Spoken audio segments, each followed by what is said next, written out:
If you and Kanan need anything, you come to me. Got it? I don't take nothing from her no more. Especially not her fucking money.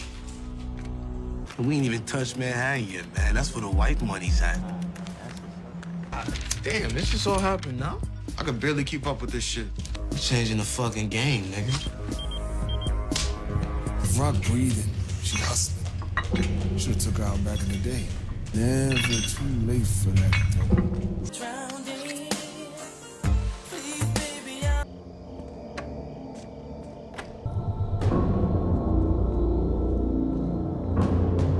Someone was clocking us. Please, he's real easy to find. Welcome back, Top Notch Gang. We're here with another breakdown review of Season 3, Episode 3 of Power Book 3, Raising Kanan. Say that 3 times as fast. But we have so much to talk about within this episode. First, we're gonna dive into Ronnie, because this nigga is the creepiest motherfucker I ever seen. And I'm talking in any TV show, horror movies, anything. This nigga is so fucking weird. So we gotta dive into his character, what went on with him in this episode, because he's finally making moves. And I made a whole video on Ronnie's master plan to use Kanan, Lou, and Unique to get back at Rock.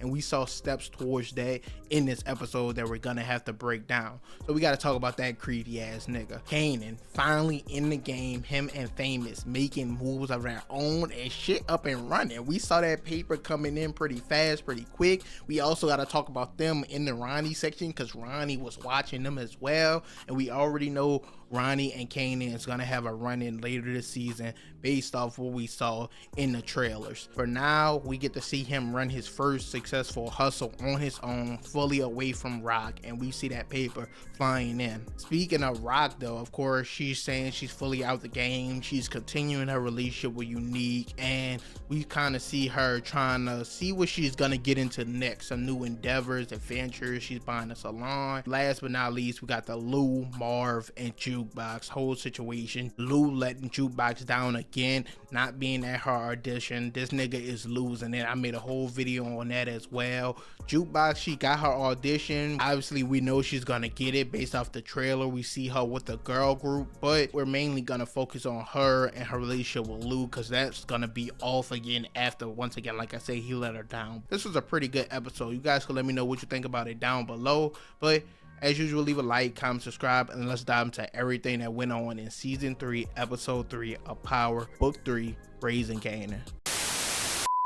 Now, first up, like I said, Ronnie. If you want a full breakdown of how I see his master plan going the entire season, you can check out this video. Once again, I go into full detail. But as far as this episode, we just learned this nigga even more creepy than we previously thought. Like, he's out of his mind insane. So first off, we was right about the nigga he beat up in the preview trailer. In episode 2, he got into a little altercation back and forth with the bouncer at the club, and he was staring this nigga the fuck down the entire time they was in the club. He wasn't worrying about drinking, he wasn't worrying about the bitches, he was just focused on this nigga. At the beginning of this episode, he beat the fuck out that nigga, killed him basically. He slammed his head in the car door at least 4 or 5 times, went into his pocket, took his money, and just left. And I'm like, okay, yeah, he's already on some nut shit. But we also got the scene of him within this episode telling Unique that if Rock's breathing, she's hustling, and he should have killed her back in the day when he had the chance. Now, we heard this voice line and saw this scene in the preview trailer,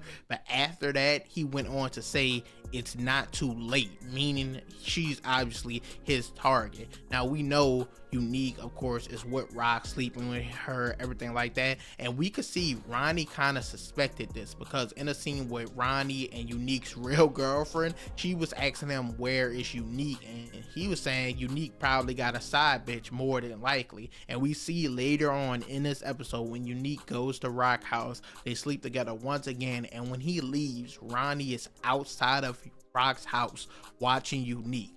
So we don't know if he knows that is Rock's house. If he does, he now knows about that relationship, and he already didn't really trust Unique or never really seemed like that. He definitely doesn't now. He's already making moves and putting his plan into motion, and I think Unique is gonna be an enemy of him. Unique told him within this episode Rock was out the game, but we get another clip in a preview trailer. They're gonna get into a bit of an altercation, and he's yelling at him saying Rock is gone, it's just us. And I don't think Ronnie is gonna listen to his nigga, because once again in that same trailer we get a clip of Ronnie finally going to Rock and telling her this nigga Ronnie out here wilding. So they're gonna have to come up with a plan to try to take this nigga out for once and for all, because I promise this nigga is so fucking creepy. He gotta be the creepiest nigga in power for sure. Like, bro could be a serial killer in a horror movie. Something is mentally wrong with this, and like just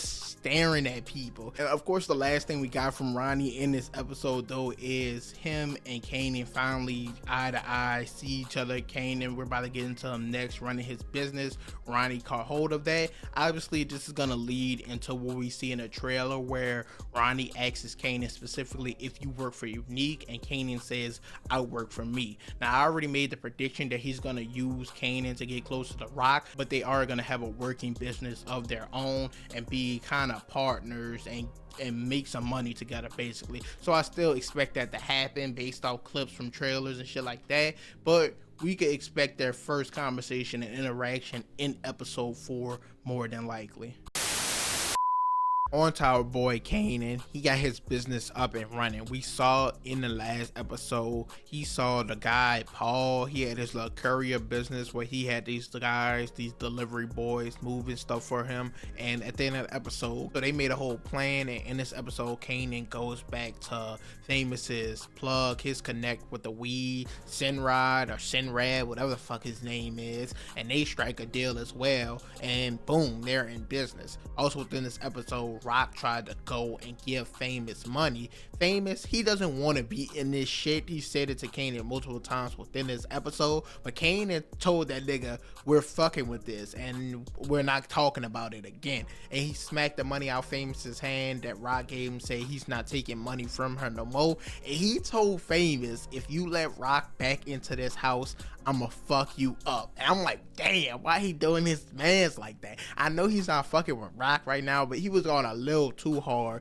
on my boy Famous. Like I was saying, they're in this shit now. They got the product, they gave it to the couriers, told them they're gonna make 3 times what they've been making, basically encouraging them. And we saw their pagers buzzing, we saw the calls coming in, we saw pages full of names and numbers, all the deliveries they gotta make, and we saw the money coming in pretty fast. And someone, like I mentioned earlier, who also took notice of this was Ronnie, and I think he's gonna want in on it, and that's where I think him and Kanan and an alliance and working together comes into play. Now I mentioned prior that Kanan and Famous are gonna run into some problems doing this business. We can see in the trailer one of the couriers, he gets surrounded by the police, and we don't know if he's gonna snitch, give someone up, how that whole situation is gonna go and play out, but it's gonna cause trouble and problems for the business. We saw this in the first trailer that they released before the season started, so that's gonna be a big problem in its own right. We also see in the trailer as well that Kanan gets kidnapped at gunpoint, thrown into a van. We don't know where this situation is gonna come from. It could come from him dealing, it could come from Rock trying to scare him, get him back under her wing, it could come from Ronnie. We're just gonna have to wait and see for this, but one thing for sure, we definitely see that one of their couriers is gonna get picked up. What information he's gonna release, we don't know. Will Kanan have to catch another body to tie up any loose ends? Will he have to get Howard's help again? We're gonna have to wait and see on that end, but I'm just happy we could finally see our boy in the game making his own moves and plays. And I feel bad for Famous because I don't think this is gonna end too well for him. I highly suggest you guys go check out this video right here I made on Famous. He's gonna release a new song confessing to the murder of Freddie, and I think this is gonna cause problems with him being in the game, with this information coming to light, and with Kanan kind of forcing his hand so that he doesn't really have a choice. So go check out that video if you want more information on Famous. But like I said, they're starting their hustle. We're just gonna have to wait and see how it continues to grow or how it crashes and burns. And last thing, once again, the whole Lou Marv jukebox situation. He helped her record a song and he was supposed to be there and go to her audition, but he missed it. He got drunk, got into a big ass fight, and spent the night in jail basically. And you can see he's still fucked up over the killing of D-Wiz and of course the whole scrap situation. He was hallucinating them in a jail cell, but like I was saying, he missed her audition when he was supposed to be there. His second time letting her down, especially after he gave her song away.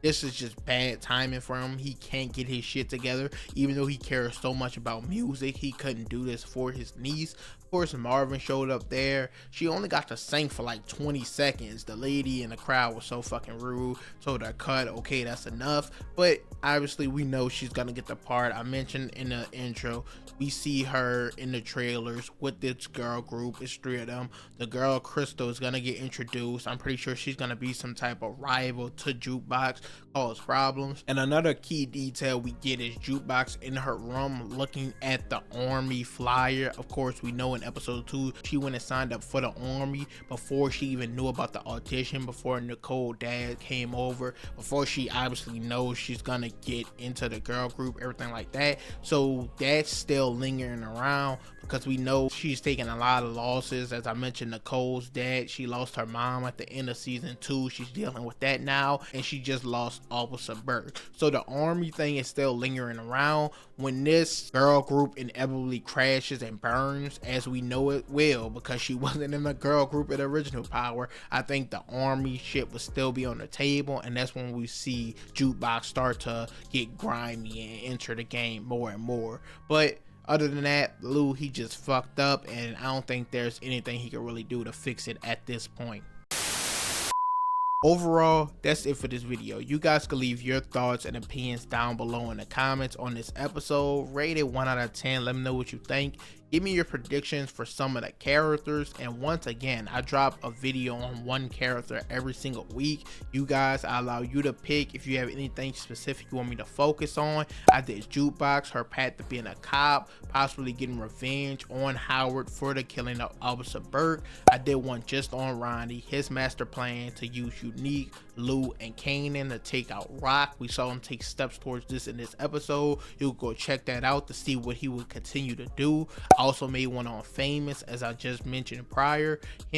He's gonna make a new song admitting to the killing of Freddie. Kanan and everyone still doesn't know about this. We got to see how they'll take it. What's the consequences that will come from this situation? And last but not least, we got the possible death of Lou. We see a gun to his head in one of the trailers. I go over all the suspects, possible killers, people it could be, and how I can see it all playing out.